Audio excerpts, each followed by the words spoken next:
We are live. What's going on, everyone? Happy Tuesday. Beautiful Tuesday. Not as beautiful as that Tuesday that hit us back in November, but man, is it a beautiful Tuesday. It's been a rainy Tuesday. How's the weather out where you're at, Alan? It's been pretty nice today. A little cloudy. It's starting to drizzle now, but it was like 80 degrees here today, so it was beautiful. Yeah, we just had rain, man. It was rainy, but rainy days just means that you train indoors. But I loved it. Like it was like in the 70s earlier this week. So I was able to go outside, get the shirt off, get some sun. It was awesome. And then it went away. And that's just, I think Nashville, we don't have that much bad weather. It's just God reminding us that we're not in heaven yet. And that's how I like to present Tennessee to people who aren't liberals. Like Democrats, I tell them Tennessee's terrible. Don't move here. Everything's bad. Like everybody's a Nazi. The weather's bad. The food's terrible. Like we don't have indoor plumbing. Everybody's married to their sibling. It's just, you got to keep those people out. It's wild to watch them stick with the Nazi shit. You know that Nazi is so. It's funny because the most popular Nazi right now is a black rapper. have you, dude? I know we're I know we're talking about funny stuff today. We're gonna have a funny section, because honestly, you and I were both probably sitting fucking laughing at our phones at 6 a.m. this morning when we said it. Alan sent me something serious, and I'm like, look at the comments, bro. It was fucking glorious. I was like, way to start the day. I don't even remember what the text was, but I'm like, I should probably reply to that. Now he needs to see some fat people. And that's how our minds work. But this is funny. This is from Jake Shields. And I replied to this and I put shit. I think I agree. So essentially, seeing the people opposed to Ye makes me like him even more. So what's really fascinating about this is celebrities think that we care if they don't like somebody. They have to make a statement. Like I had a situation, nobody in this industry is going to know about it. Alan knows about it, where I had a business partner get caught up in some stuff. And everybody's like, you need to make a statement. I'm like, why? It's not my issue. It's him. Well, he represents your company. He's your partner. I'm like, yeah, I probably say some shit he doesn't like that other people don't like either. And he doesn't come to me being like, hey, man, and he's not doing a video, like a public reaction. Here's if I had to say something about that situation, I would call him. I wouldn't do a fucking reaction video about him because nobody cares. And I'm done with those reaction videos. I told Alan, I'm like, there's so much shit going on that I actually could say, but I'm like, no, I'm just going to do information. We're going to do cool shit. We're going to interview people on Evening Rants. Alan's on the Tiger Fitness podcast next week. We got all this cool shit going on. Nobody needs my opinion on another fucking man. I'm done with that shit. I'm 44 years old. Why the fuck do I do take it back. Scarlett Johansson, anytime I can see her in a tight shirt with an object pointing towards her chin, I'm good with it. Yeah, dude, she's got an exquisite derriere. Have you seen that woman's ass? It's amazing. She's got a nice ass. Yes, great ass. On that, the thing we were just talking about, I don't get that. Like, first of all, you and I both say some wild shit on here and off here. Who are we to talk? So I'm nobody to fucking judge on nobody. But also, here's my thing. If I have spoken to you, if I've shaken your hand, if we are friends or business partners or something like that, I am never going to publicly talk shit on you. I will fuck with you in text message ruthlessly. I mean, I will fuck with you ruthlessly. But publicly, I'm not going to do that, especially if everybody else is gang tackling. Why the fuck should I? That whole shit with that with Jeff Athlete X with the fake weights and shit like that. Everybody should understand, I fucking dogged that motherfucker so bad in text messages. It was insane. But why would I make a public statement about, first of all, and I still stick with this. Everybody was using fake weights at the time. Even most of the people that were bitching about it were using fake weights in the same goddamn way as him. I never used, so I did one time I used fake weights, and here's why. I was doing a video shoot. No, so I was doing a video shoot in 2011 with Muscle Tech, and I'm in Canada before they became fascist, right? And I'm in Canada, and we started the day off, and I was doing a sprint workout, and I pulled my hamstring. It snapped and everything. And then later in the day, we did a leg workout, and I'm like, guys, we're gonna have to use the fake ones. And they had fake weights, thank God. That was the only time I've ever used fake weights. And I'm just gonna keep Scarlett Johansson on here the whole time. Yeah, that'll work. That'll work. Me why everybody's watching us. Have you looked at our views right now? Holy crap. Dude, yours are going fucking crazy. Since we have all these new people, just do us a favor and subscribe to the YouTube channel so we can grow that. YouTube.com/@eveningrants. YouTube.com/@eveningrants. Subscribe to it. You don't even have to go back. Just hit us with a sub. Hit us with a sub. But anyway, guys, let's play this video. Yes. Is that Drake? That is Drake. Drake's pretty fucking ballsy for. No, the Jews own him now. Hey, dude. Hey, here's the thing about Drake, though. Like, Drake is like rapping about like street stuff. The dude is a classically trained Jewish musician from Toronto. It's amazing. I mean, you can even tell. You know who he looks like? He looks like my cousin David a little bit. David's half Nigerian, half Polish Jew. And they look, I mean, he's got like kind of black guy features, kind of like Eastern European Jew features. Mm-hmm. You know, he's got European Jew. Maybe I'm related to Drake. That'd be dope. Oh yeah, that would be dope. I think so. By the way, everybody that's watching on Twitter, on Mark's Twitter, or Mark's X, excuse me, I just shared the link to our to Evening Rants YouTube page. Please go like, subscribe, click the notification bell so we can, you know, in some way not get kicked off of YouTube. Like, we need to show them we're important enough to stay. I don't know. hey, so let's play this. Are they saying anything, or are we just I think they're just like, they're looking at the camera all stern with like, oh, fuck him. Kanye. Him. He's such an anti-Semitic person. Look how Drake is standing. Yeah, that's not, dude. Drake, I thought Drake, like, I saw training videos of him where he was actually lifting some decently heavy weights. Mm-hmm. I think he's fallen off. I think he's back on the estrogen. I mean, Drake was injecting something. He got the wrong steroid. He took birth control pills. Wow. Well, I mean, yeah, Seinfeld, like, he's Jewish. Mm-hmm. But I will point out that Seinfeld has bigger muscles than Drake right now. Okay, you can tell this guy's really short without even seeing him stand next to anybody. Like me, if you saw me in a video, you're like, people are like, oh, I thought you'd be taller when they see me in person. This guy, no one thought he'd be taller.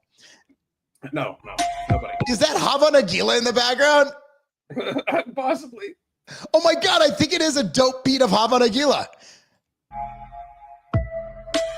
Of course, Zuckerberg. They got to keep, dude. They're not making us look good here, except for Scarlett. No. Oh God, the Jews are always forsaking me. I don't know who this is. Who is that? Is that Borat? Some twink. Okay. By twink, I mean by twink, I mean an extremely feminine man that looks like a pussy. Okay, Schwimmer, Jew. Okay. Okay, Chloe. So they got basically the cast of Friends. Yeah. Were they all Jewish? I had no idea. I don't know. She looks Jewish. Maybe. She does look Jewish. No idea who these guys are. I don't know. Is that Siegfried and Roy? I don't know, but they look like they're about to bang. I did not expect that. I thought I'd get you with the Siegfried and Roy. I got nothing. I got no reaction. Well, they look like Siegfried and Roy look like they're about to bang. Oh, that's Nacho Libre. Yeah, Jack Black. Is he Jewish? That can't be his real name. No one's real name is Jack Black. No. It's Blackstein. Okay, is this no idea. Bloomberg? Who? Michael Bloomberg? Oh shit, yep. Damn it. It is Hava Nagila. I have no clue who these guys are. Is that Siegfried and Roy? They've aged poorly. Well, look at the fucking hair. Look at the hair. Dude. Oh shit. Oh my God. Oh my God. These are the worst. They started with Scarlett Johansson. It went all downhill from there. Yeah. Except for Chloe. Chloe's all right. I would, but get the pretty people first. Get the pretty people first. Oh, he's biting them. That didn't look. Is that Lenny Kravitz? Yeah. That's Lenny. Okay. That was Lenny Kravitz, wasn't it? Yeah. Kravitz. So. Woody Allen, who had sex with his daughter, right? Yeah, that's you got you. This is so stupid. You motherfuckers realize that most of these people are fucking completely ingrates that have been on Epstein's Island too. We're basically looking at the Epstein list personified here. You're just making Kanye look a lot better, actually. Is that Tom Brady? Just kidding. Who is that guy? I have no idea who this is. Chat, help us out. Chat, help us out. Who's this? That's Mila Kunis. Who? Mila Kunis. Her and her husband wrote a note about the Masterson guy. This Masterson guy went to jail for raping like 3 women, like brutally raping them. And her and what's his name, Ashton Kutcher. Her husband's Ashton Kutcher. They wrote a letter of character for him to try to get his sentence reduced because raping 3 women, he's still a good guy. I mean, fair. People change. Maybe he repented. Dude, that motherfucker should be wood chip fodder. This is Meet the Fockers guy, whatever he is. Ben Stella. No idea who this is.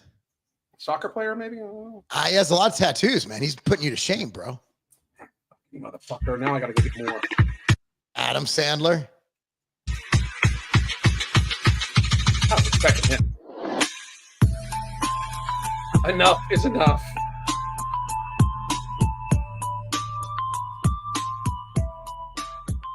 So I agree. Like, let the anti-Semitism's a little. Just leave it right here, bro. I'm sorry, dude. I don't care what her political views are.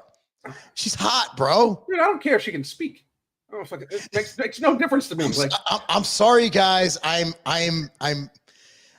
partial. I'm like I can look past a lot of things if you look like Scarlett Johansson. I could just look past a lot of things. I can forgive and forget, and we can cross the aisle. We can reach across the aisle and all come to some common senses. Like we can come together as a people. Yes. I want to know if anti-Semitism is, I mean, dude, it's kind of like the whole racism. I look, man, I've lived in North Carolina. I've lived in Tennessee. And yeah, I've experienced, the only anti-Semitism I've experienced is on the internet, but never in person have I. And that's people talking shit behind their computer. But look at the stuff people say to everybody. It doesn't matter who you are. I remember the first YouTube video I did with Chris Jones. This is when I realized the internet is a horrible place. So it was when Chris Jones and I first started doing business together. We were just training together before we owned businesses together. And Chris Beast Mode Jones, if you guys don't know who he is, and we sell a brand together. It's Pump Chaser Supplements. And so Chris, awesome training video. It was like we got along so well. We clicked, our personalities meshed. It was an awesome video. It's still on YouTube. And the comments were like, who's this monkey? And I'm like, oh my what God, the hell? I'm like, what the? And I'm like, Chris, dude, what do I do? I delete him? He's like, nah, man, it's the internet, man. You know, Chris doesn't care. Chris like, yeah, whatever. I'm like, really? This doesn't make you mad? And that's when I realized that the internet is a special place of hate. I don't think there's anti-Semitism. I think people are just, I think there is. I think people are starting to question things because there's a lot of Jewish people in positions that they might not like their actions. Right. Come on, man. Do you really think there's like a big anti-Semitism problem in America? Sure. I mean, there probably is in Iran, but I don't think there's an anti-anything problem. I don't think anybody's important enough for anybody to care. People just want to go to work, get the job done, come home, raise their family. Do you really think Billy Bob's waking up every morning like, man, what do I do today to hurt the Jews? No, nobody cares. Nobody cares. I think that there's at most it's like this very fringe, extreme, like just like with most racism, you know. Like, yes. I mean, if you listen to some of the politicians are like, white supremacy is 80% of all the violent crime. Like, there's like 0.1% of the population that's white supremacist. You know, the rest of us are like, the rest of us are like, those stupid crackers don't know what the fuck they're talking about. Like, I mean, like, I just more white people who hate white people. The anti-white whites, the woke right, the woke whites who are like, white people are just evil. We're inherently evil. We are colonizers and this and that and the third. Dude, they outweigh the supremacists by a lot. Like nobody's like, I've never been around a white person ever in my life who's been like, you know what? And I've been around a lot of people. I'm old, right? Not as old as Alan, but I'm old. So it's like, Thank you. yeah, I mean, I'm just being transparent with the new you. people here. So like, I've never been around a white person who's like, you know what? I'm really superior and white. And I'm like, I've never heard that. And now I've played with athletes who's like, I'm the greatest quarterback of all time. Cool. Whatever. Yeah. But I've never heard anybody really say, now I don't know, maybe I'm just hanging around the wrong or the right people, but dude, guys, stop it. You're making us all look dumb. No, like people are now, it's like the old racism trope, right? Like it's old, like everybody gets so tired of everything be racist this and racist that and racist this and racist that people are just like, stop. And it's like, fine, I'm racist. Fuck it. Yeah. Like, I don't care. That anti-Semitism become that dog whistle. And it just seems like, dude, you had one crazy guy. Well, not even crazy. Mm-hmm. Nobody knows if Kanye, because he sells stuff. Nobody knows Kanye was just doing a shock and awe thing. Dude, like, we're less worried about the anti-Semitism, and we should be more worried about the fact he posted illicit porn. Like he posted some shit I didn't know could be done physically on the internet. Like, did you see Kanye's porn festival? No, I did. So here's me. I think it was Sunday morning. I woke up and I'm like, man, Kanye's been posting some crazy shit. So I actually went to his profile page, which I never do. And I'm scrolling down and I'm like, God, and I had to flip it off real quick because like my wife was around. I didn't want my wife porn on my phone. And then my phone, I'm like, I got to get rid of this history because it's like, now it shows that there's been porn on my phone. And I don't want like somebody hacking my phone and be like, dude, this guy's into some weird, crazy porn. So it was wild. Have you ever for those who haven't been with Eating Rants a while, I looked up something once and I had no idea. And right in the right corner was a throbbing penis. And we're like, oh, what are we doing? Were we on YouTube at the time? Because I think. No, we weren't. So I think it was mainly us being shocked at out of nowhere, a throbbing penis erupts. Yeah. It was like an image of it. It wasn't a real, I don't think it was a real penis, but it was like physically throbbing. And we're like, what do we do? And I'm trying to click off it. And just then like my mouse battery died. I'm like, oh, what do I do? And that was, get it off. That was, no, it was getting off. And that was, it was, yeah. That was the feeling I had when I saw Kanye's page. I'm like, so I wasn't, the Jew stuff was, come on, it was so outlandish. Did anybody really come on, Hitler was a great guy. It's like, right. All right, Kanye. Okay. but now they literally were they all in the same location or did they all find a white backdrop? Or did they all like go like, hey guys, Sony Studios, 2 p.m. Wednesday. Let's go. Let's go print out these F Kanye shirts, the middle finger, and let's just go. We're all gonna do this. We're gonna make a statement. Make a stand. Stand for what? For what?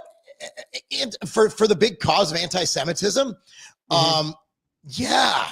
Okay. So we're gonna go after we're gonna go after the wealthiest, highest IQ group in the country. Let's go. Right. They need the defense. Yeah. They're all the attorneys. Just sue him. Find a way. So Hollywood's grasping for relevance. I really believe that. Like nobody gives a fuck about these people. Like shut the fuck up and entertain me, bitches. Like I like most of you motherfuckers because I like how you pretend to be other people. I couldn't give a fuck less about you. You know what I mean? Shut up and dribble.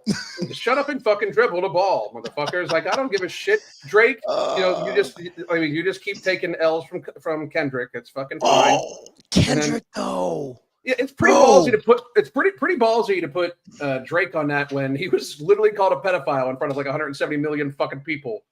This past Sunday. Drake, like Kendrick killed Drake's career, dude. Like Drake has been since that song came out. You don't hear about Drake anymore. Like Drake used to be on every song. I remember a couple years ago, I was riding with Sean in Orange County, and it was when Drake had that 100,000 for cheapest ring on a finger, little bitch. You know that song. But anyway, and I remember it was a couple years ago, and I'm like, dude, Drake is untouchable. He's gonna be at the top for years. And then he chose to get in a battle with Kendrick, and Kendrick ended his career. And then he completely stomped on the grave of his career by performing a song about Drake being a pedophile at the Super Bowl halftime show. That song was so big that it was mentioned at my daughter's graduation from high school last year. Damn. The vice principal was like, and everybody keeps asking me, Kendrick or Drake? And everybody's like, oh, and then he like, Kendrick. It was in his commencement speech. Jesus. The vice principal's commencement speech. That's how big it was. Speaking of big, let's talk about some fat people. That's why the people are here. They want to see the fat people. I love fat people. Hey, so did you see that woman who's suing Lyft for the car not picking her up? Hang on, do you mean this woman? I got her. This is her. So, dude, she couldn't even fit in the tailgate of a fucking SUV, bro. How are you? This is her on the Breakfast Club. Okay. Well, if there's anything she knows how to do, it's breakfast.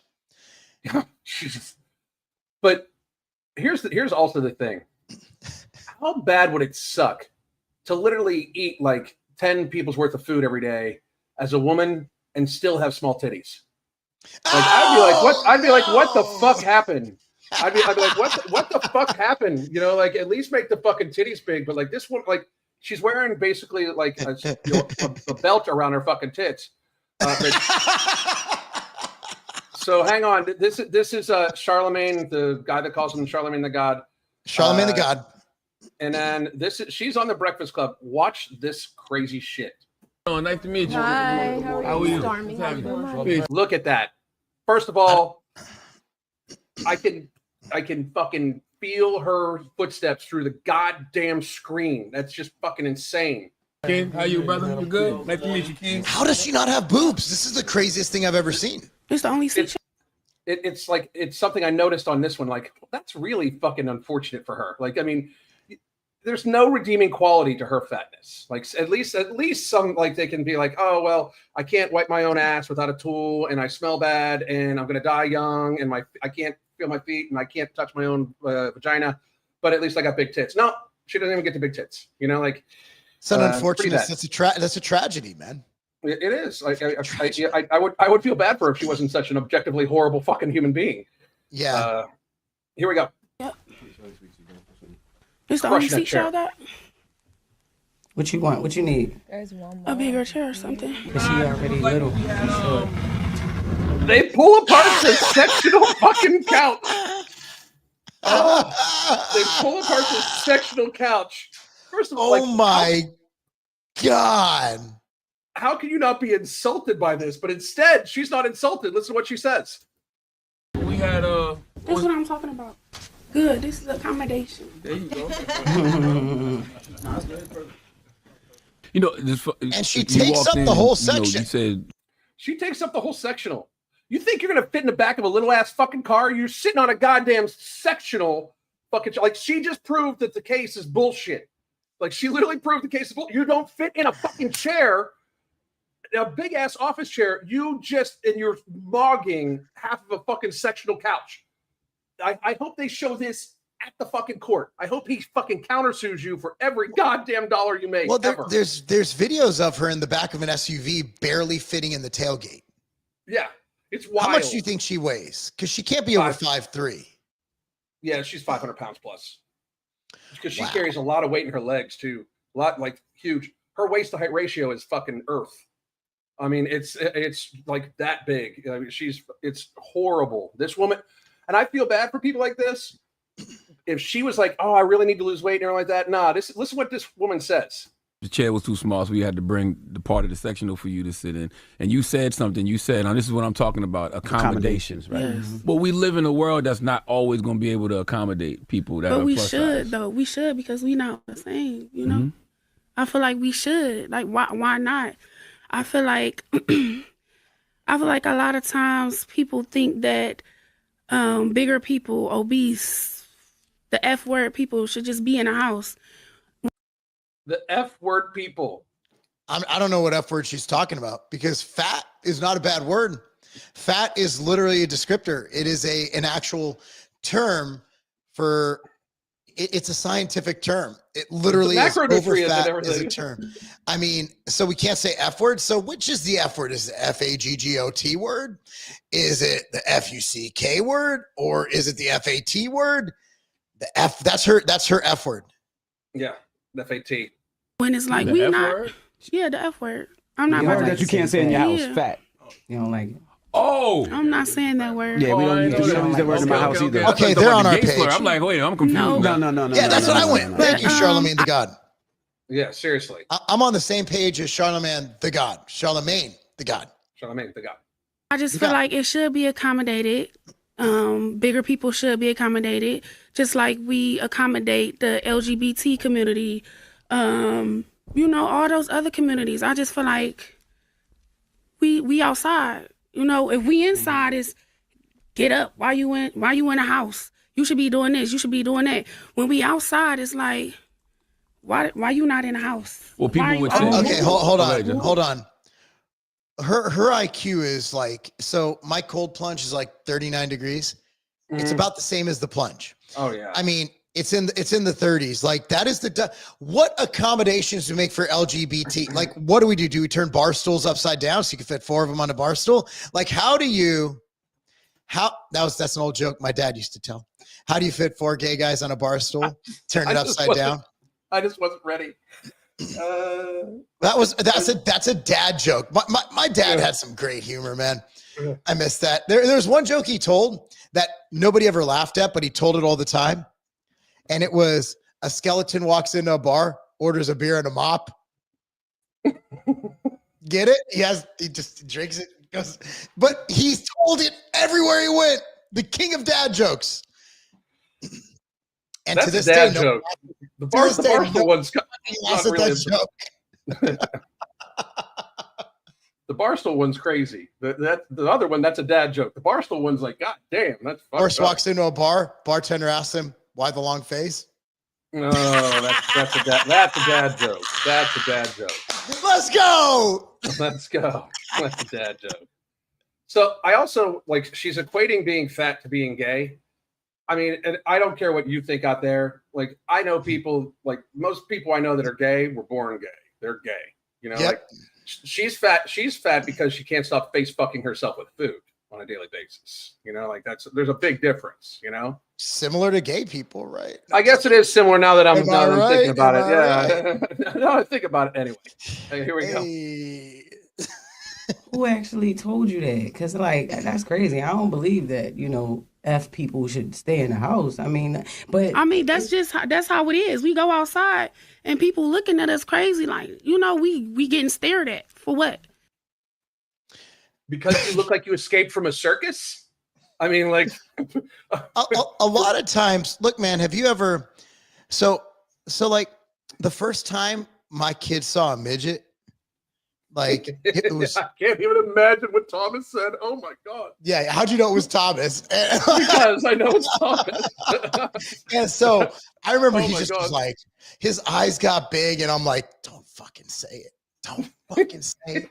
And he didn't say it, but you could tell he's like, what the fuck is that?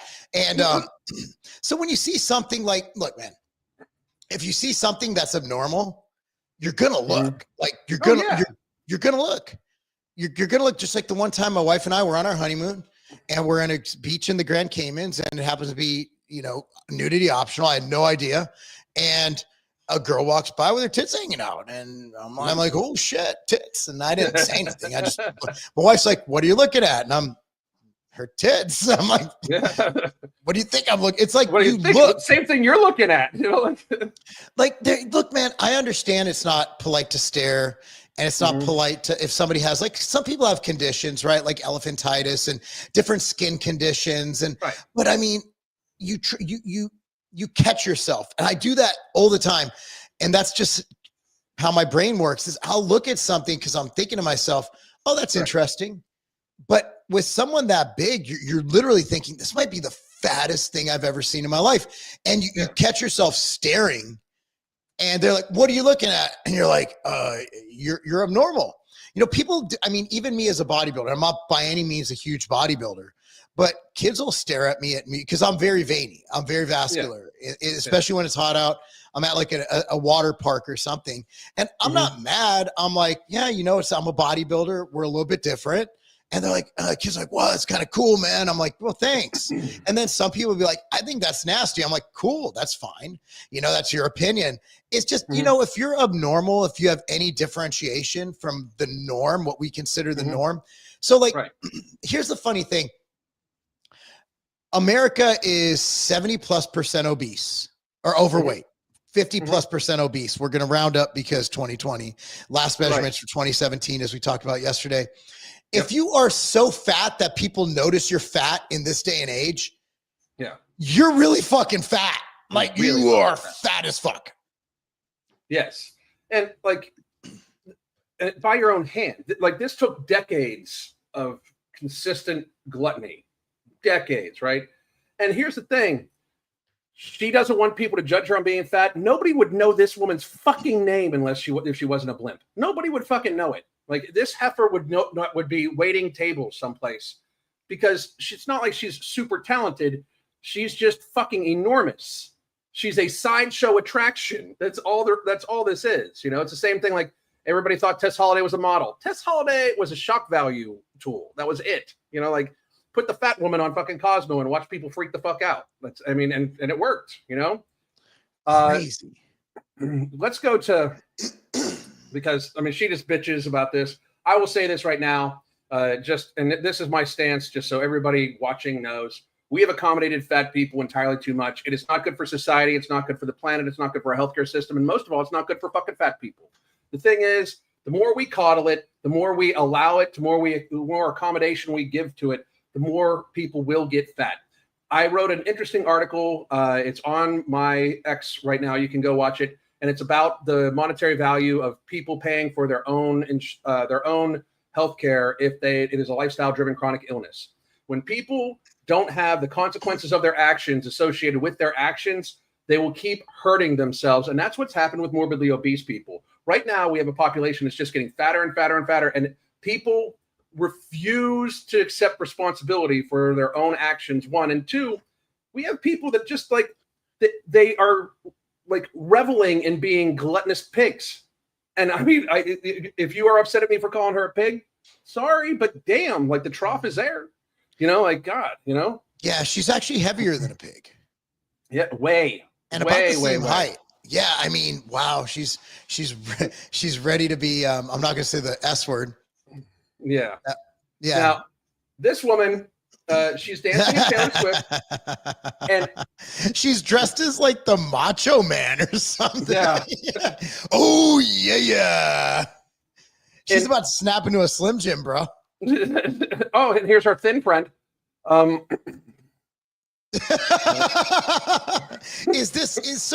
This is why Taylor Swift was booed.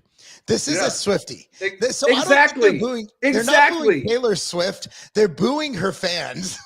They're so sick of these people are fucking insufferable. Taylor Swift has some catchy music, especially her old country stuff. I like it. My wife and I still listen to it. I like Taylor Swift music. I'm sorry. I'm not afraid to admit it. Me either. But her fans are fucking insufferable. And watching them think that she was going to sway an election was literally fucking comedy. Her fan base is women like this and 13-year-olds. She's a 36-year-old woman that dresses like a fucking child in order to fucking appeal to children, and this woman is mentally a fucking child. Again, the thin friend. Let's check out some of these. I'm going to keep saying it. So Taylor's biggest fan, literally. I love that one. Now do this 3 times a week for 20 minutes. Put that energy through the gym. You need to parallel park in the shower.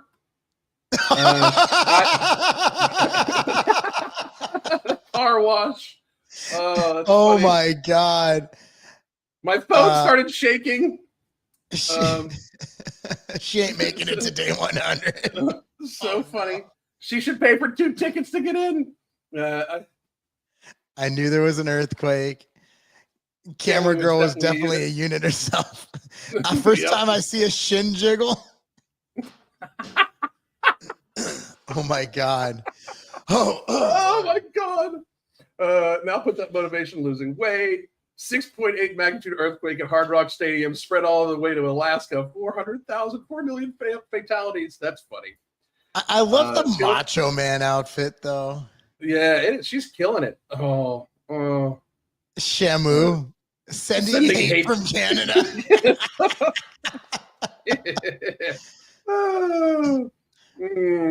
My phone is shaking. Please make it stop.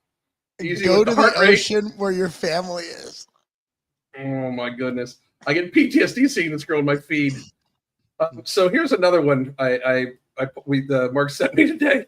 I enjoyed all the comments from these. They were all hilarious. So this woman is testing a seat. Why would you film this shit? Like, why? Like, that's like posting a video of a condom being too big. I was like, it's too big. I'm swimming in it. It's like beyond baggy blue jeans. It's like wearing Jankos in the 90s, right? Like what? Oh my god. I mean, why would you okay, she has such a weird build. Look at the fupa. Yeah. Yoga pants can be a godsend or they can be a bad choice. Yes, they can be a bad choice. I've seen yoga pants do wonderful things. Yes. Yoga pants were invented by men. Oh my god, yes, absolutely. It would work better without the tire. It's embarrassing to see you in public like that. Down. Yeah, you knew exactly. Not their fault. They have you have to control your size. Like, the thing is, there's a thing called physics. If you're that big, maybe you shouldn't be on the fucking ride because you're endangering everybody else and yourself, you know? Your capture means nothing. You could have lost all the weight. See, the thing is, like, if someone, like, I look, man, I have a lot of friends and acquaintances who are not in great shape. And if they're not putting themselves in these situations, I'm not going to make fun of them. You know, I'm going to be like, you live your life. But when you're literally either calling other people out for not accommodating your gluttony, or if you're somehow making a flex, I don't know if this is a flex. I don't know what the point of this is. Like, did she want hatred? Did she want to be made fun of on the internet? Like, I don't know why people do this stuff. Bro, the thing is, up until this past 6 months, their comment sections and all like that were so protected. Like, they could, people just were afraid to call fat people fat and make jokes about it. First of all, just like I will say to everybody, fat jokes are always funny for the same reason bald jokes are funny. Because it's mostly fucking true. You know what I mean? Like, but goddamn, like, it is really, the tide has really shifted in the last 6 months. Oh, the tide is shifting with her. Yeah, that's right. And it's because they do this. I mean, look at all the TikToks of people just gorging themselves. What I ate today as a fat person. That's pathetic. Well, didn't she do a lot of videos on the Nikado, avocado, whatever that dude was? I've done some videos on him. I can't watch his content. His content disgusts me. Didn't he lose a ton of weight though? Yeah, he lost 250 pounds. So it's good for him. So you're saying it's not genetic? No, it's not genetic. Here's how everybody knows it's not genetic. First of all, our obesity problem is pretty centralized to America. But secondly, it barely fucking existed 100 years ago. I'd also like to take out the excuses. So we do like to educate because in our other lives, we are actually fitness experts. So they did this study. So you hear people say, I have a bad thyroid. So hear me out. I can cite the study if you need it. I got it in my notes, but for the sake of this show, they had this study. It was a very well done study, very well done, placebo controlled, everything. They took 3 groups. They took hypothyroid, which means a low thyroid. Basically, your thyroid is slow. They took normal thyroid, which means that your blood work had your thyroid in normal measurements. And they took hyperthyroid, which is your thyroid's really fast. It's just crazy. Your levels are high. So they put them all in a controlled diet and an exercise program. Do you guys want to guess which one had better results of weight loss? They were all equal. Oh, they were all equal? They were equal. Meaning that thyroid is definitely important. Thyroid helps regulate all hormones and functions in the body. However, when it comes to weight loss, thermodynamics is undefeated. No. It just is. And that's the reason you see Ozempic work, is that it keeps you from eating. I mean, that's it. Ozempic, and people got so mad at me for saying this. It was my most hated Instagram post ever. And meaning it got a lot of the people who commented were mad. The people who liked it also had my most likes. But those people were just, I like this, and they didn't comment shit, right?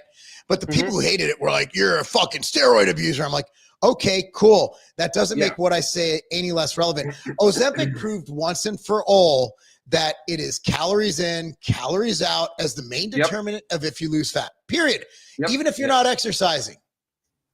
Absolutely. I mean, because it is a drug designed to get you to eat less.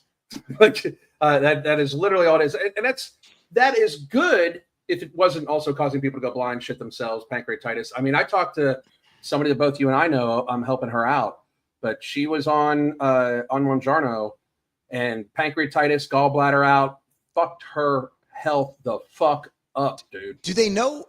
Were the doctors, from your conversations with this person, were they able to kind of pinpoint what mechanism caused that to happen? They weren't. They don't know. That's the thing. They don't know that much about the side effects. They don't know that much, you know? Well, GLP-1 exists in the body. Right. But we don't know what happens when you, so we know, like, okay, let's take testosterone. So getting testosterone up to a normal level is not unhealthy. So on TRT, let's say you get your levels up to 900 and they were low, you're good. But if you take a lot of testosterone and get your levels up to 10,000 or 20,000, not good at all. You're probably going to die from like long term. It's going to cause some deleterious effects that'll probably lead to a comorbidity for your death. Yeah, and we can agree on that. Yeah, absolutely. So we don't know what happens when you jack up your GLP. You jack up that hormone to a level that is super physiological, which means beyond what physiological can exist. So TRT, the reason it's safe, and it still has risks like anything else. Like you got to look at your hematocrit levels. There are some things, and there are ways to mitigate it. You got nattokinase, citrus bergamot, vitamin K. You got blood donation once or twice a year to keep your hematocrit down. Basically, think of it as an oil change, right? Because testosterone does tend to thicken the blood. There are risks to that's the thing. Even the safest medical intervention presents some risk. And TRT is one of the safest medical interventions you could have for a lot of issues. I will go on record as saying that, and I will debate anybody on that. But once you get into, but the dose is the poison. For example, in here, well, there's shit mixed in it, right? In here, there's water, healthy, right? Hydrated, hyperatremia. If I drink too much water, I die. Yeah. It's a massive amount, but yeah. Well, I mean, in an acute period of time, in a short period of time. So I mean, you just have to look at the ramifications of dose. So it's like, well, your body produces it naturally. Well, your body produces testosterone naturally. So that still doesn't mean I should jack up my testosterone to 30 times the highest level. Now, there's a thing, though, where there's also the factor, and the difference between the two is, like testosterone cypionate, it's biologically identical to testosterone, right? Yes. GLP is a glucagon-like peptide. It's like, it's not even necessarily on it. But also, just like what you're saying, the proof is in the dose. I mean, if you jack your fucking T levels up to 4,000, I got a newsflash for you. You may feel like a god for about 15, 20 minutes, but you're going to get fucked up. Like, it's not going to be good. But the same thing with this, I worry, and this is one of my biggest things, and I hope this is not an I told you so later, because I am, like, besides Alex Jones, I'm the king of I told you so. But everybody realizes that hyperinsulinemia is being looked at as pretty much knowingly the cause of most Alzheimer's, of most dementia, right? Yes. That is what these drugs do. These drugs convince your pancreas to make more insulin, like in a large dose.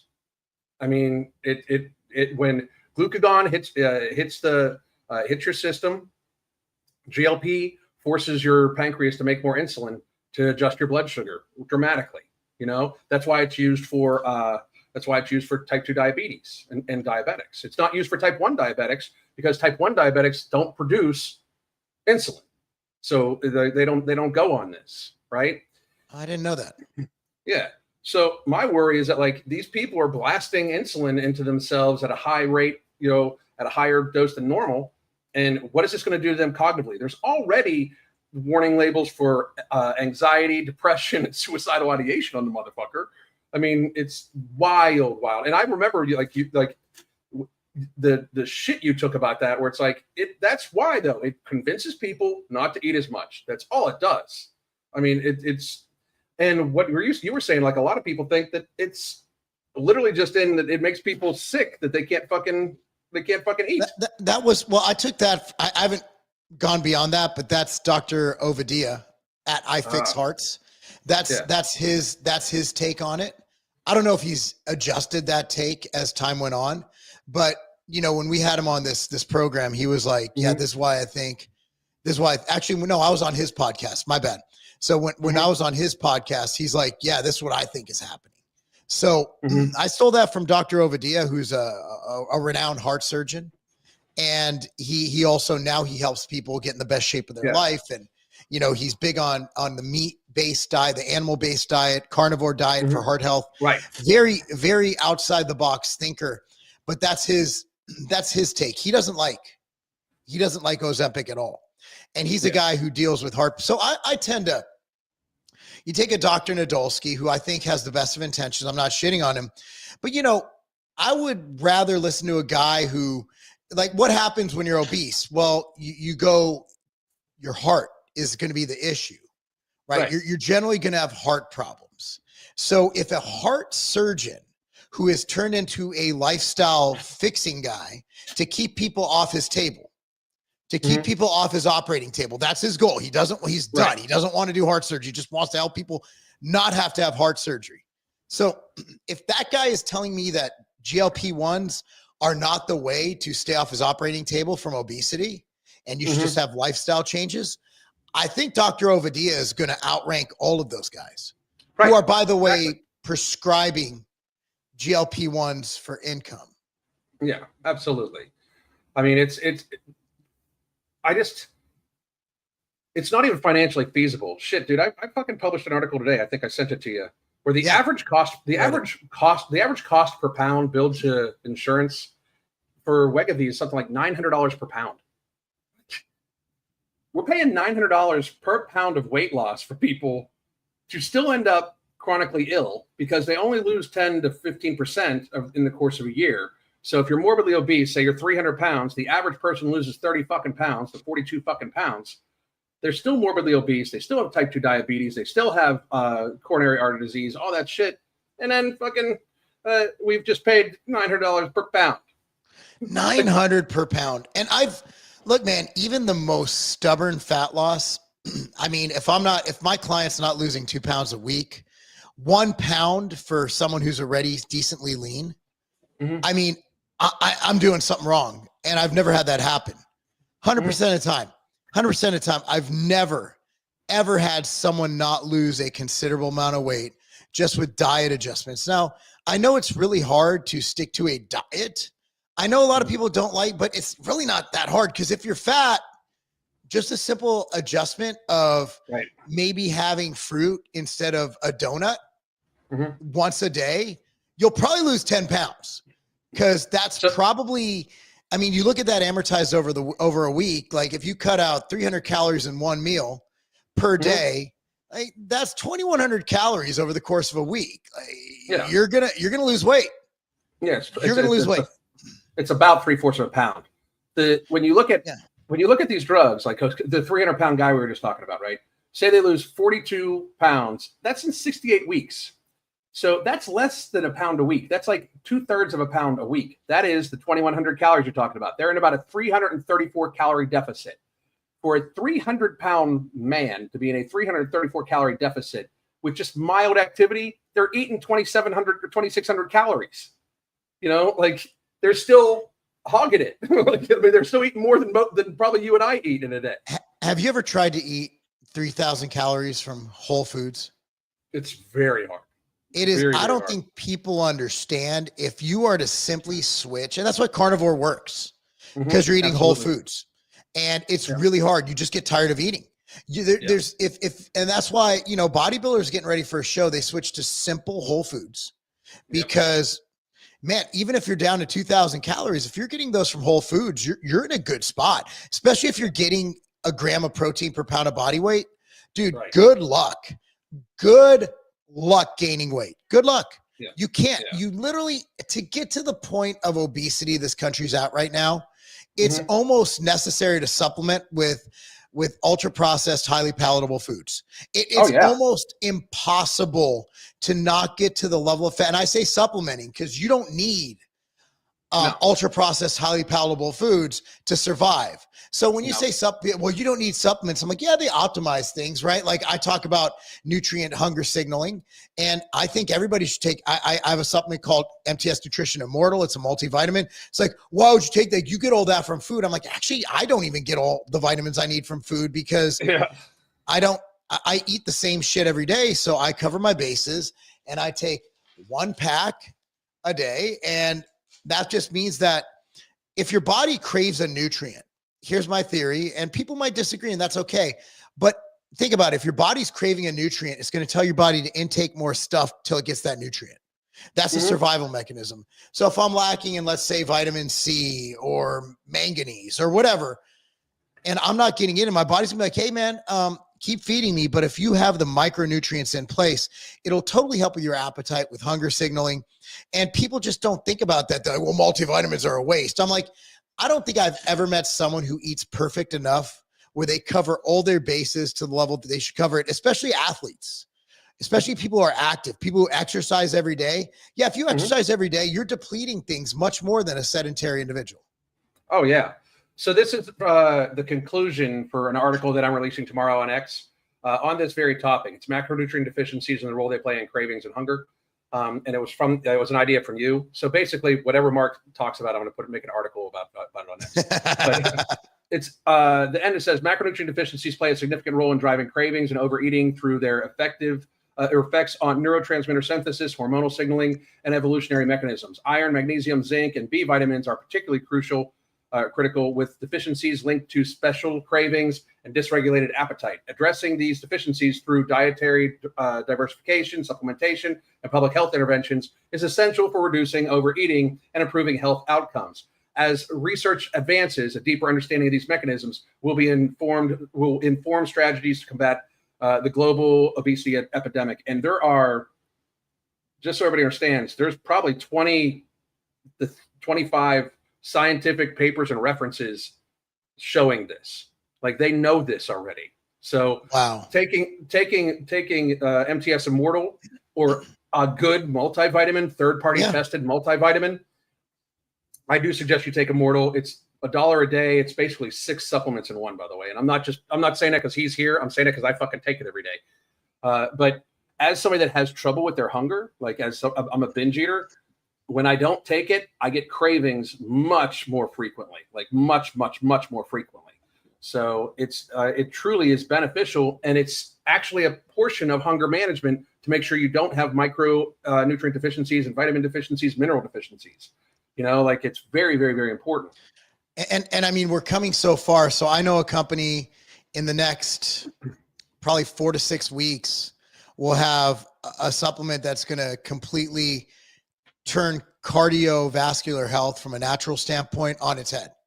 It's gonna be something that completely, eradicates the need for statins, which, eradicates the need for, blood pressure, all these different issues people have. It's gonna, and all through natural supplementation and also with peer-reviewed scientific human studies. Which is fascinating. Things that can reduce arterial plaque. We used to think you couldn't reduce arterial plaque. Right. Now you have supplements that you're showing 40% reduction in arterial plaque. Is it completely going away? No. Here's another fascinating thing. Did you know that high intensity exercise leads to a higher CAC score? Yep. So if you are an athlete and you get your test, your CAC, your calcium test, yes, and you're an athlete and you're like, how the fuck did I have plaque? there's actually different kinds of plaque that can build up that the machine doesn't test. So for that, you need a different, I had no idea about this. I researched it over the weekend because I'm insane. And so if you're an athlete and you're like, what do I do? And the doctor says, hey, go on statins. That might not be the right idea. Right. Because your plaque might be a different kind of plaque that is built up from actual exercise. It is fascinating what we are learning about the heart, what we are learning about cardiovascular, what we've learned about LDL in the last few years. No shit. My wife got her blood work back and her LDL was a little elevated. Her HDL was also great. And I'm like, get that noise out of here. What's the ratio? What's your VLDL? What's your ApoB? Right. So you look at it as a big picture, but doctors, you go in, they run a standard blood panel, which doesn't have ApoB. They sometimes don't even run VLDL. And you're looking at your doctor's like, well, you need to go on statins because your LDL's high. You're like, well, hold on. You're not looking at the big picture. My HDL is also high. My ratio is fucking perfect. And my ApoB is perfect. Why would I go on statins? Like, what is my risk? LDL is not what we thought it was. It is not. It is not. So what I'm saying is doctors are still going on an antiquated measurement of health. Absolutely. And they also think that they haven't read the data. Like they think statins are the only way to aid in cholesterol management when we have natural supplements with no documented side effects. None. Right. I've looked. I've used every fucking AI model. I've looked through every study manually. No documented side effects. And you're like, why would I? And people don't understand. It's 10 to 15% per the data, but it's higher than that. Because a lot of people dropped out, but like 10% of people dropped out of statin studies because they couldn't handle it, because their myopathy or their actual muscle soreness. Think about the hardest workout you've ever done. For those of you who don't train currently, because there's a lot of people watching this right now. Okay. Yeah. If you don't try, I'm sure a lot of you don't train every day, and that's cool. We want you to, and that's why we're here. That and to yell about government shit usually, but for those of you who don't train, I want you to think back to the hardest workout you ever had when you were in high school, maybe the first day joking around with your buddies at the gym, and you come home, maybe you train legs or chest, you're like, I can't even brush my hair. It hurts so bad. That's what statins do. And I'm going to go on a limb and say it's actually closer to 30%. People just deal with it because people are in pain. People who normally go on statins are lazy, sedentary, and eat like shit. So they're in a constant state of inflammation as is. So if I get sore or if something's off, I notice because I normally feel amazing. Yeah. But if someone is constantly in a state of inflammation and in a state of pain, they're just going to be like, it's just another day. So they don't even notice. Yeah, and I've never heard of anybody be like, man, statins really improved my life. Well, the actual lifespan on statins is not very good. Like people don't live to old age on it. Like, so here's but the thing about statins, it's mixed because there's also data showing that it decreases morbidity risk. Well-controlled studies, so it's a mixed bag. But what if we could get the benefits without the risks? Exactly. Through natural supplementation. I'm now, and now all these things are dropping. Like we were talking yesterday in depth about peptides and BPC and all these things that we didn't know about before. So I think we're on a precipice of something great. And with RFK hopefully getting in, we'll be able to unlock that potential and fund some studies. Because right now, I'll be honest, like we're going on a lot of rodent data, people, a lot of rodent data. For pharmaceutical and for what we're talking about. Well, the booster trials were done on 6 mice. Yeah, it's so wild. 6 mice. But you know what? The government likes wasting things. Did you see this video? This is what we usually do on this show, fellas. This video from Elon Musk. Yes. So Elon is, his brain is so big. Like that dude. Anyway, let's see what Elon has to say. We can play this 2 minutes, 44 seconds. So at a high level, if you say, what is the goal of Doge and I think a significant part of the presidency is to restore democracy. This may seem like, well, aren't we in a democracy? Well, if you don't have a feedback loop, okay. This kid. We'd have to, if you sorry. Tell you gravitas can be difficult sometimes.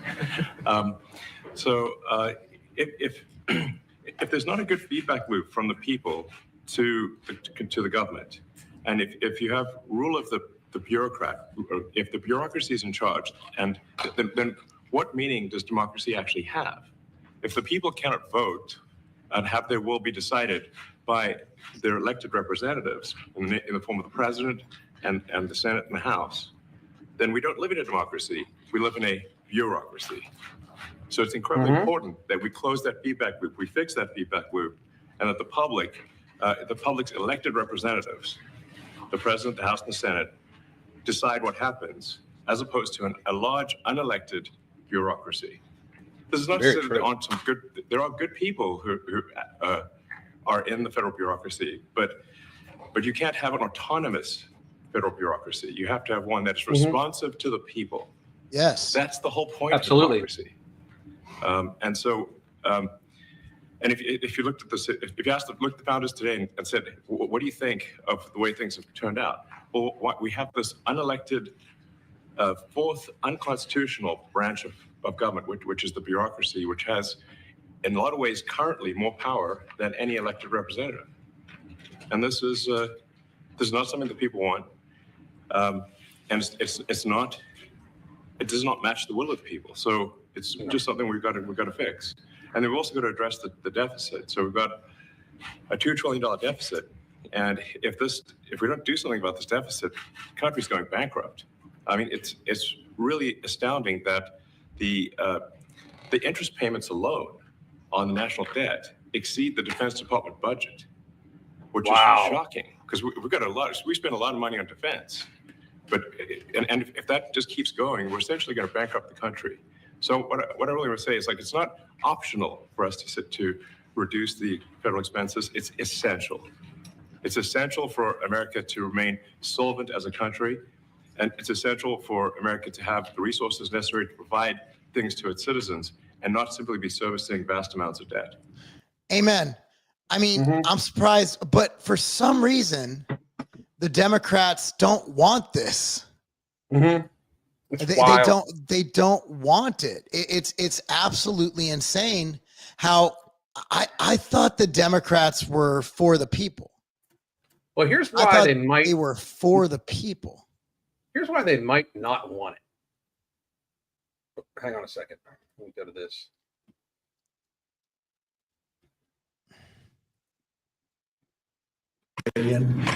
Right. Well, we do find it sort of rather odd that there are quite a few people in the bureaucracy who have ostensibly a salary of a few $100,000, but somehow manage to accrue tens of millions of dollars in net worth while they are in that position, which is, what happened to USAID. We're just curious as to where it came from.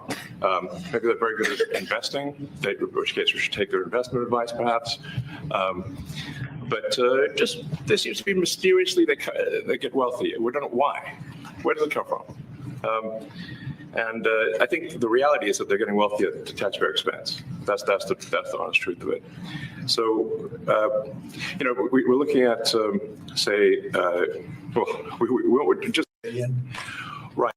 So basically, they're going to start investigating the people that are making the money we all know it's insider trading.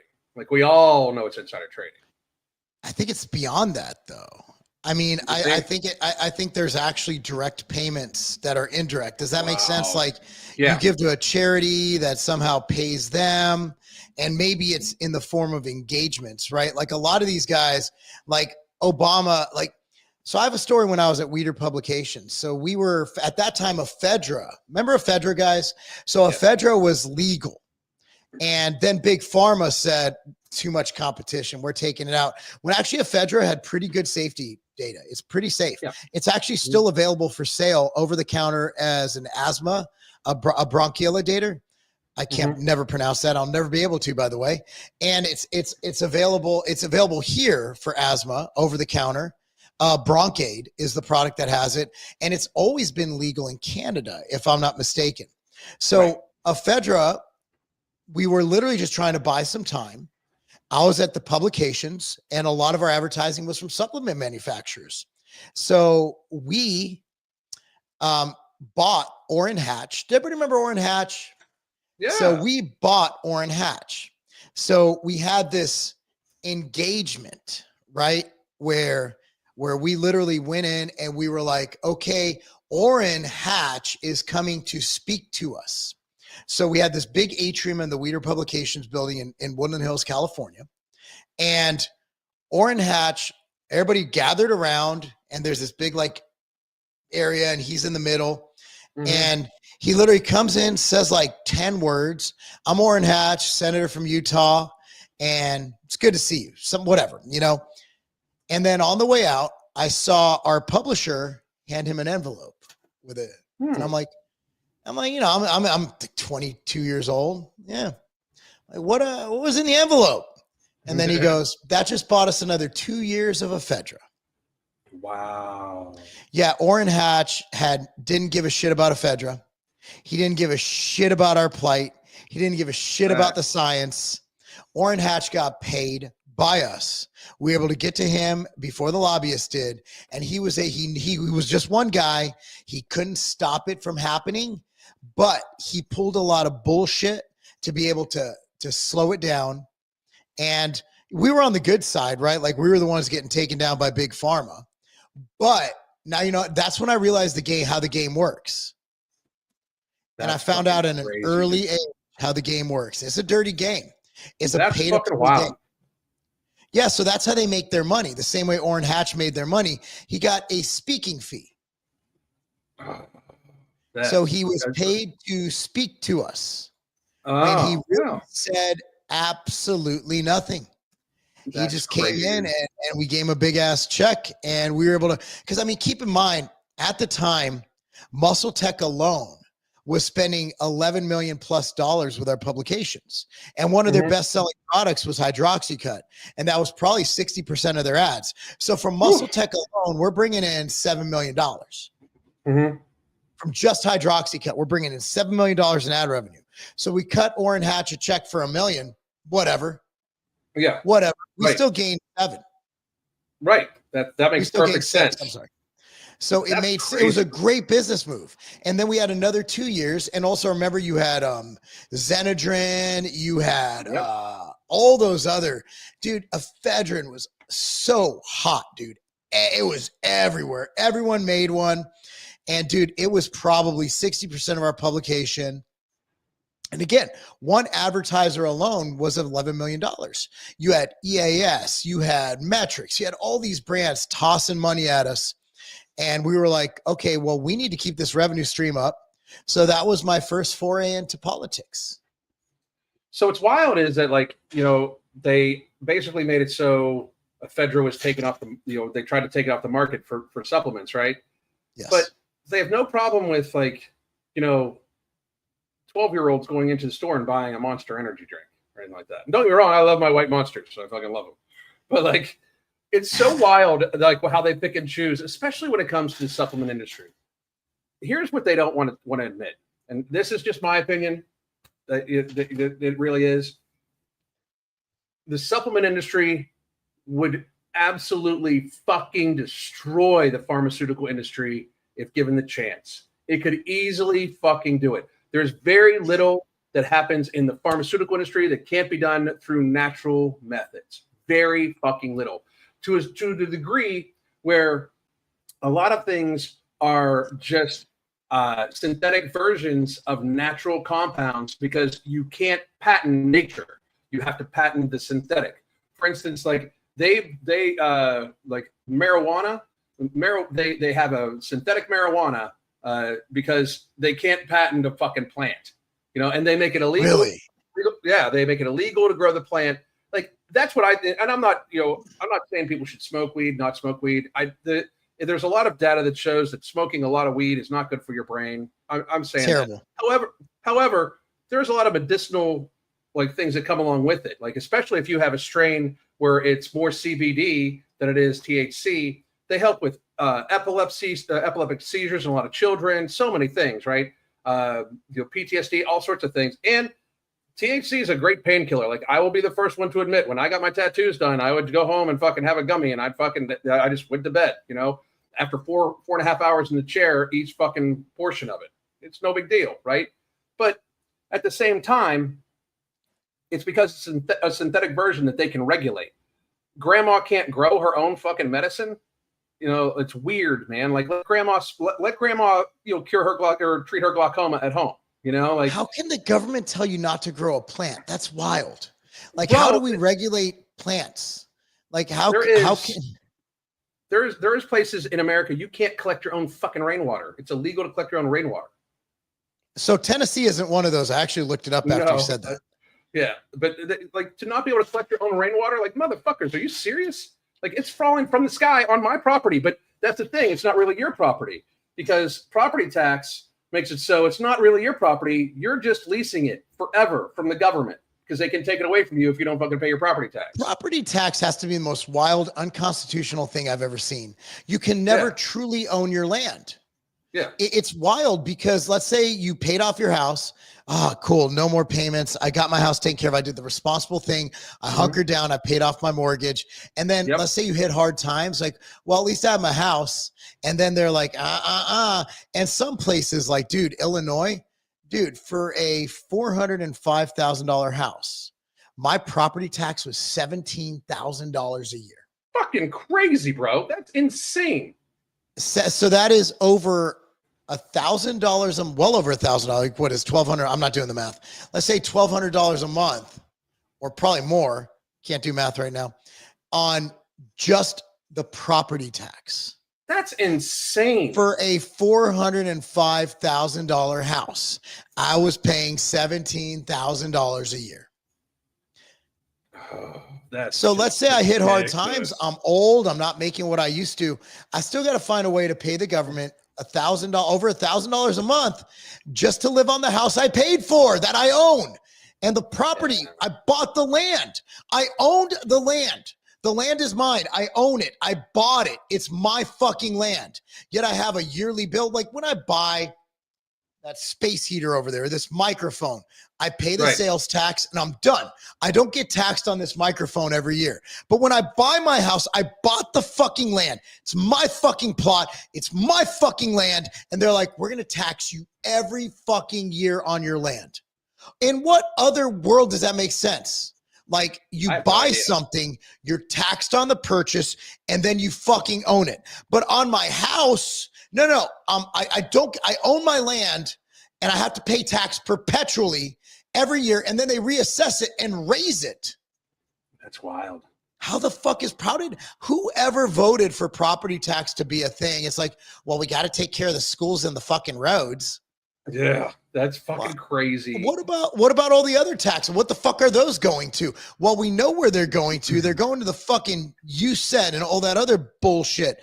And here's the thing, man. These fucking politicians, these fucking corrupt ass judges, they're like, nah, fuck it. You guys can't get rid of this waste because they just had another fucking judge go and say that Trump cannot end the government waste. He can't end these programs. He can't end them. It's from Lives of TikTok. First U.S. Circuit Court of Appeals just ruled against halting judges' orders requiring the Trump administration to unfreeze treason. Throw him in fucking jail. Throw him in jail. I will personally fucking watch over that cell and beat this man every single fucking day. Like this judge, I'm sorry. Dox him, out him, don't care. I mean, this is evil. This is treasonous. And doxing him that's not even saying anything extreme, YouTube. Don't get mad at me because YouTube, if you actually look up the punishment for treason, it's worse than doxing. Way worse. And I'm not going to say what it is, but I'm just saying this is treasonous. And in my opinion, and I think this is what they're doing, the Trump administration is going to be like, cool story, bro. We're doing it anyway. Try and stop us. See, the thing is, you have to realize the other judge the other day threatened to throw Trump in jail Okay, last time I checked, Trump runs the military. Yeah. Who is going to throw Trump in jail? Can you imagine a guy coming? Yeah, we're here to arrest you, Trump. He's like, cool. Calls Hegseth, and he's like, hey, send like 1,000 troops and let's see who wins this fucking battle. Yep. At the end of the day, shit. Trump, the military is now at the behest of Donald Trump. So I would like to see these judges arrest him. And frankly, we voted for this.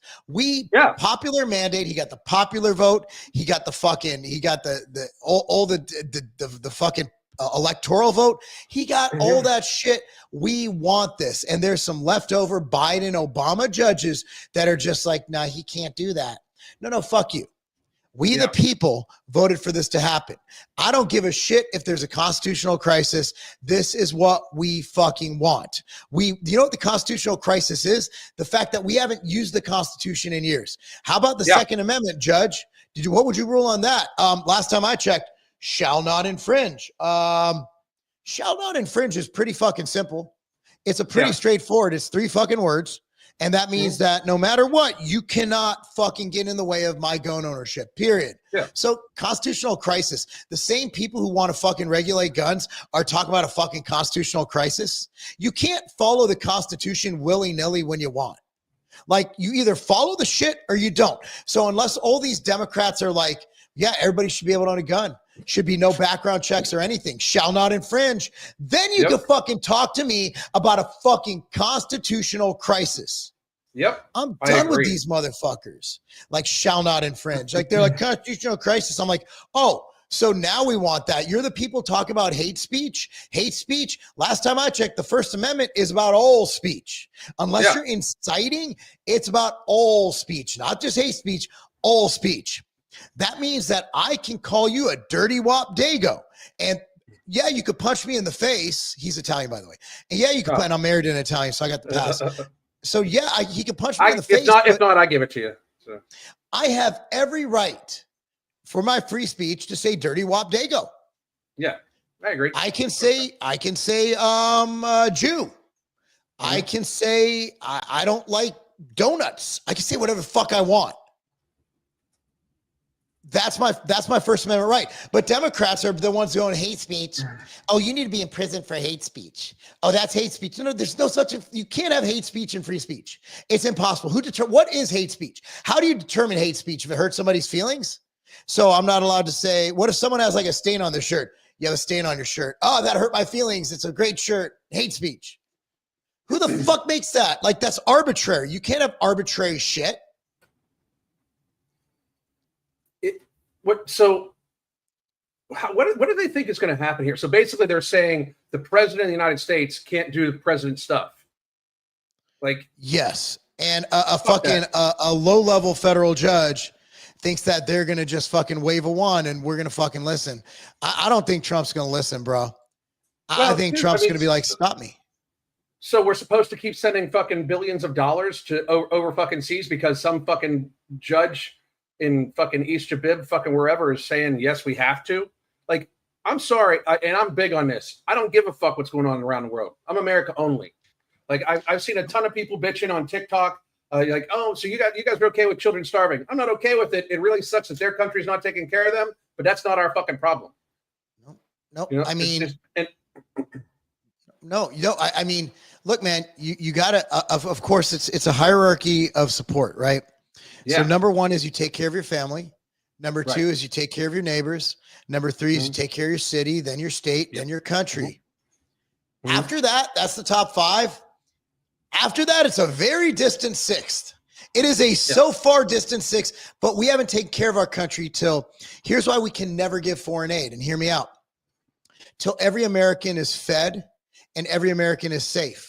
That means zero crime in Chicago. That means zero crime in Memphis. Until we're there and until we have zero deficit, we're at zero. We owe nothing. America is solvent. Until we're there, fuck everybody. And you know when that's going to happen? Never. We're never going to be completely awesome. So every resource we have should be given to making America perfect. And until America is perfect, nobody gets a fucking thing, because we can always do better. We can always do more in America. So guess what? yeah, it sucks. I don't like people dying or starving, but I'm sorry. We got to worry about ourselves. Our government should be working on enriching American citizens, protecting American citizens. We shouldn't be enriching every place else. Like people are like, oh, so a lot of children aren't going to eat because of this. That is horrible. You should fucking take your fucking Democrat ass over there and do some cooking, or send money. Send your own money. What the fuck? Why should we have to send taxpayer money? The government should be the last. The government should be the last people deciding to send our money places. If we want to fucking feed starving children in Sudan or something like that, we can send our money to it. They should not be stealing from us in the form of income tax and property tax and misallocating it to take care of other fucking people in other fucking countries when we need taken care of here. And I mean by taking care of, like roads, schools, all shit.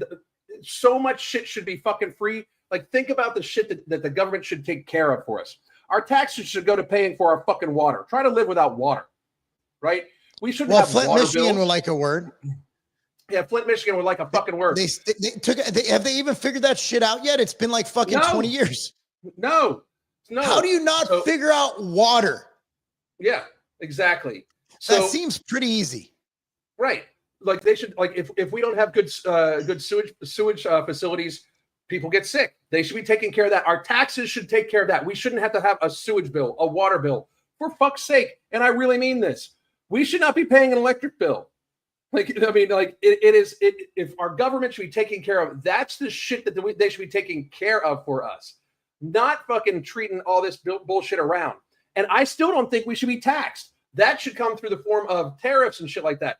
Imagine if we just got to spend all of our money and you didn't have a water bill and you didn't have a fucking electric bill and you didn't have those things. If the tariffs took care of that shit, imagine how much the economy could go to actually fucking do tourism, to do like humanitarian aid of other kinds. That's the shit I'm talking about. That's what I think the founders wanted. They wanted the government to look out for the people first. And it is like America last right now, or it has been. It's starting to be America first again, thankfully.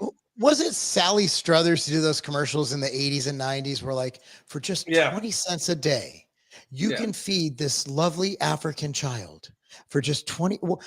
Why can't we fucking get people to donate? Like if we really want, but none of that money went there. Even Zelensky's like, bro, we ain't seen any of this shit. Yeah.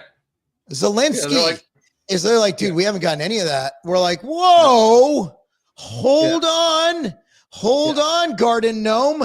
What the fuck? You haven't gotten that shit? Like, we've been bitching all along, and Zelensky's over there like, yeah, I've been coming over for more money because they ain't never sent me shit.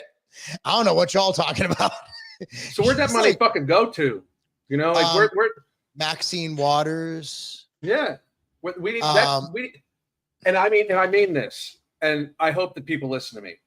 If we find out that they've actually been taking it and pocketing it all on our own, we need to put these people in front of a squad. Yes, like, we need to send a message, like to the government. Like, the government should be terrified of us, especially right now. That's the thing. They're hissy fitting because we're finding out the fuck shit they've been doing. They should be terrified of us. They're getting scared, but they should be terrified of us. And by the way, fuck Sally Struthers. She just talked shit on Betty White not too long ago. Betty White's been dead for like 2 fucking years. Not talk shit on Betty White. And she was talking about Betty White made her, fat shamed her and made her feel bad. Well, you're fucking fat, Sally. You've always been fucking fat, Sally. Betty White fat shamed everyone, though. Yeah. She was a gangster. She talked so much shit. I fucking love that woman. I have a fucking Golden Girls. I have a Golden Girls coffee cup I drink out of every fucking morning. I had no idea how fucking insane you were, but oh, dude, it's fucking bad up there. It's fucking, you don't even want to know. No, I have a glimpse, and honestly, just looking at my own brain and how we have very similar brains, I really think that I understand. If anybody understands, it's me. And by the way, on that note, we have a record night. Boom. Yes, we do. Yes, oh man, it's just getting so great here at Evening Rants. But while you're all here, hopefully you enjoyed that. We're here every weekday, Monday through Thursday, sometimes Friday, but usually Monday through Thursday at 8 p.m. Eastern Standard Time. And if you can all do us a favor, if you like what you see here, I want you to or you could tune in here, but we really need help growing our YouTube channel. So go to youtube.com/@eveningrants. That's youtube.com/@eveningrants and subscribe. I don't care if you go back there, but just do us this one solid, go subscribe. And I know a lot of you watch YouTube because you're watching Tim Pool and Matt Walsh and whoever else you watch, and just throw us in the mix, get us in your algo. I guarantee we do some stuff that you guys might really like. And we have some special episodes and special guests, and we're a little bit different than the rest of them. We're a little more harsh, but we also bring a slant where Alan has years as a healthcare executive, and now he helps people who are morbidly obese become the best them ever. And myself, I'm an IFBB pro, but also run businesses, and I do know a little bit about health and fitness. So, but we do speak on the current events and politics, and we also have a little bit of fun while we're at it. So I appreciate all the new viewers tuning in. It's very great to have you guys here. We appreciate you being here. And just so you know, we have 2 supplement brands. We were talking about some of the supplements. One is tigerfitness.com. That's you get MTS Nutrition Immortal. Coupon code MAHA, M-A-H-A, MAHA, gets you 10% off the entire site. So just check that out. AmbrosiaCollective.com is another site, a brand that I am partner in, and Alan also is a part of. And there is a supplement stack called the Holy Trinity Stack, including Alan's products, No Morbidity and Alchemy, which help you, well, basically reach your health and weight loss goals. And the coupon code there is Evening Rants, and that gets you 10% off the entire site as well. Outstanding, sir. And we will be back tomorrow evening, hopefully with an approved Tulsi Gabbard and an approved RFK. So hopefully we'll be back for that. Thank you all very much for joining. This is a great night, Mark. Your X is blown up on this tonight. Over 9,700 people. Awesome. Thank you all for showing up, and have a fabulous evening. The Holy Trinity Bundle isn't just about weight loss, it's about empowering you to find your healthiest, happiest self. Let's talk about what's in the bundle and how it caters specifically to our needs. First, we got Ember, which is not just any fat burner. It's also gonna boost your mood, your energy levels, while also suppressing your appetite. And if you're worried about it being too strong, you can split the tablet in half to tailor its impact. Next, we have Alchemy NCT, which turns the carbs that you eat into energy and not fat. Yes, energy, not fat. This is our way of making sure that the meals that you eat contribute positively to your weight loss journey. And girls, we all know that we want that. And finally, No Morbidity. This one's my favorite because it works while you sleep. It burns fat and controls those nighttime cravings without any stimulants, so you wake up feeling refreshed. Try it out and feel the genuine difference. Here's to new beginnings and real results.